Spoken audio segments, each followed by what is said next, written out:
Le dénouement inattendu d'une histoire mouvementée. Ça fait 42 ans que je pratique, j'ai jamais vu une saga pareille, là. 15 ans après la mort de sa femme, l'ex-juge Jacques Delisle va plaider coupable ce matin. On va sûrement tenir compte du fait que M. Delisle a purgé, on le sait. Je pense que c'est plus de 9 années de prison. Reste à savoir, coupable de quoi? La rougeole gagne encore du terrain. On a de plus en plus de gens non vaccinés. Le nombre de cas en hausse au Québec et en Ontario. Une personne infectée peut en infecter 16 autres. La vaccination commence dans certaines écoles. Et rêver du Titanic au point de ne pas voir les icebergs à l'horizon. Mais moi-même, je comprends pas. Des voyants rouges ignorés, un lanceur d'alerte congédié. Si des gens disent c'est risqué, c'est risqué. L'implosion du submersible Titan aurait-elle pu être évitée? Tu devrais faire une série de tests et il ne voulait pas le faire.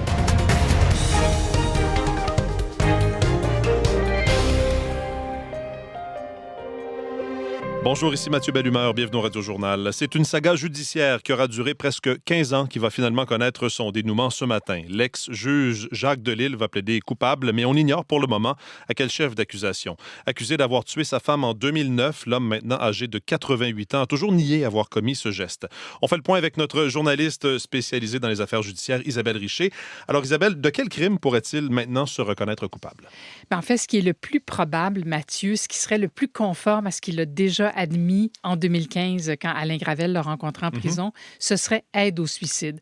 Parce qu'il a admis avoir fourni une arme à feu, l'avoir chargée et l'avoir laissée sur la table tout près de sa femme avant de quitter l'appartement. Et quand il est revenu, c'était fait. Alors, c'est ce qui s'approche le plus de sa version, celle qu'on connaît. Autrement, il pourrait y avoir peut-être homicide involontaire, parce que ça, c'est causer la mort à l'aide d'un acte illégal. L'acte illégal pourrait être négligence criminelle pour avoir laissé traîner une arme à feu chargée.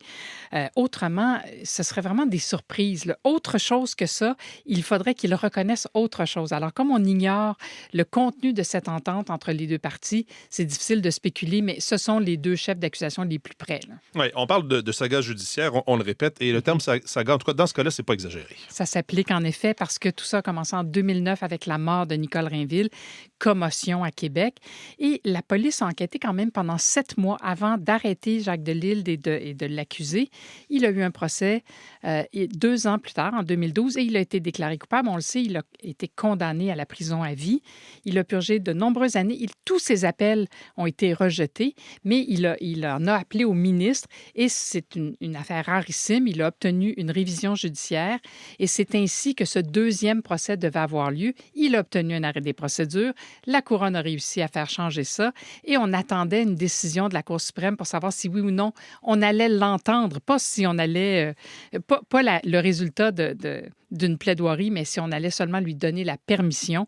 Et il a choisi de reconnaître sa culpabilité, mais ça faisait des mois que les deux parties négociaient. Comme dans tous les dossiers, il y a toujours des discussions. Alors, on en saura le produit ce matin à 9 h. Tout à fait. Ça va se passer au Palais de justice de Québec. Isabelle Richer, merci beaucoup. Au revoir. La rougeole continue de se propager dans l'est du pays et les autorités de la santé confirment maintenant 19 cas au Québec. D'ailleurs, la campagne de vaccination démarre aujourd'hui dans certaines écoles de la province. Ça va se passer, Jean-Philippe Robillard, à Montréal. Oui, pour tenter de freiner la propagation de la maladie, parce qu'actuellement, c'est à Montréal que se trouve l'épicentre de l'infection. Mathieu, qu'on trouve la majorité des cas de rougeole au Québec. Sur les 19 cas confirmés dans la province, il y en a 14 à Montréal. Les autres cas ont été recensés à Laval, dans les Laurentides, en Mauricie et dans le centre du Québec. Selon la santé publique, il n'y a que 2 personnes qui ont contracté la rougeole à l'étranger, ce qui fait dire aux autorités qu'il y a une forte transmission communautaire de la maladie au Québec et en particulier à Montréal, où dans certaines écoles, Mathieu, il y a un grand nombre d'élèves qui ne sont pas vaccinés contre la maladie. On écoute l'experte, la docteure Julie Lajoie. Je sais qu'il y a certaines écoles au Québec, là, dans la région de Montréal, qui disent que c'est environ seulement 30 des élèves de 7 ans qui sont vaccinés. La rougeole, c'est le virus le plus contagieux qu'on a.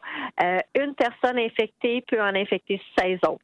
Donc voilà, pour le Québec, il y a aussi des cas de rougeole en hausse en Ontario. Oui, l'Ontario compte 8 cas de rougeole actuellement, dont 6 liés à des voyages à l'étranger, Mathieu, ce qui est différent du Québec. Et selon les autorités de la santé, s'il y a une recrudescence de la rougeole au Québec, ici, au pays, au Canada, c'est que le taux de vaccination contre la maladie est beaucoup plus faible qu'il a déjà été. Merci beaucoup, Jean-Philippe. Bien sûr, au revoir. On en sait un peu plus ce matin sur cette future agence de transport que le gouvernement Legault veut créer, celle qui vise ultimement à accélérer tous les projets, notamment ceux de transport collectif. Véronique Prince est à l'Assemblée nationale. Alors, Véronique, cette agence pourrait compter une 60aine d'employés.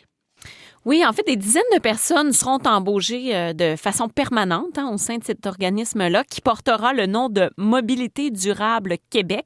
On ne l'avait jamais entendu auparavant. Après Santé Québec, Mobilité durable Québec, on voit qu'on est dans la thématique.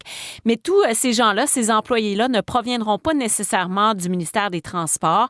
Il n'y aura pas que du transfert de personnel parce que le gouvernement veut aussi recruter à l'externe des experts en transport collectif, des ingénieurs pour aller chercher une nouvelle vision, une expertise supplémentaire, nous ont dit nos sources, parce que l'objectif, c'est de réaliser des projets majeurs, complexes, ce que le ministère n'est actuellement pas en mesure de faire, a souvent laissé entendre la ministre Geneviève Guilbeault. Des bureaux de projet vont aussi être créés à l'intérieur de la nouvelle agence.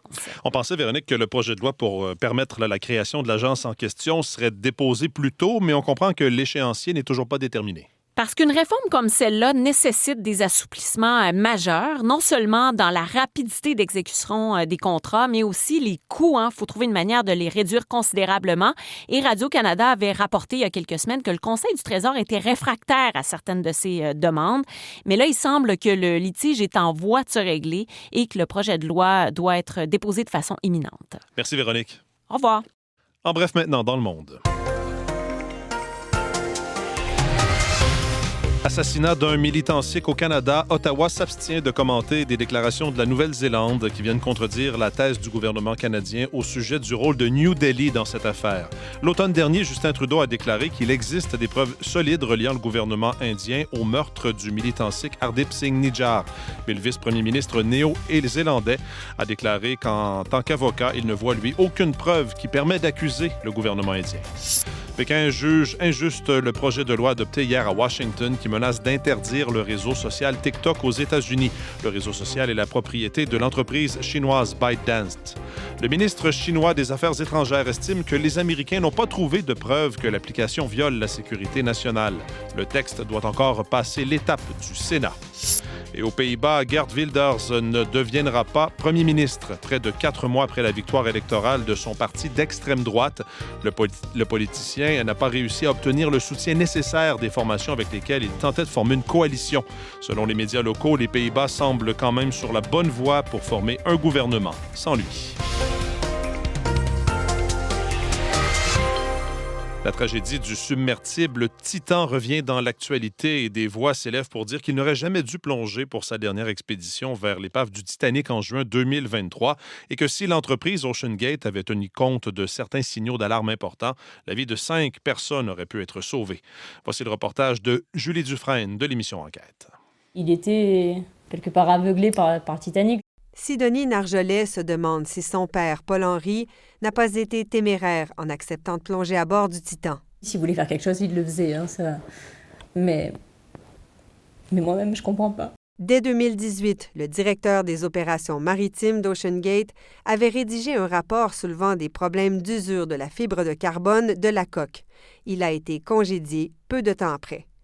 Une quinzaine d'experts dans le domaine, dont William Conan, avaient aussi sonné l'alarme auprès du cofondateur de l'entreprise, Stockton Rush, qui a conçu le Titan. Fait que là, Stockton, il a pris le téléphone puis il m'a appelé. Il dit, « c'est quoi cette lettre-là? » Je dis, « ouais, t'es capable de la lire. Tu devrais faire une série de tests qui est revue par une troisième personne. » Et ça, il ne voulait pas faire ça. Il ne voulait pas le faire. C'est un navire canadien qui a remorqué le Titan jusqu'au site de son ultime plongée vers le Titanic. 1h45 après le début de sa descente, les communications ont été rompues. It was not the first time that we'd lost comms with the vessel. Ce n'était pas la première fois que ça arrivait, nous a révélé le copropriétaire du navire, John Risley.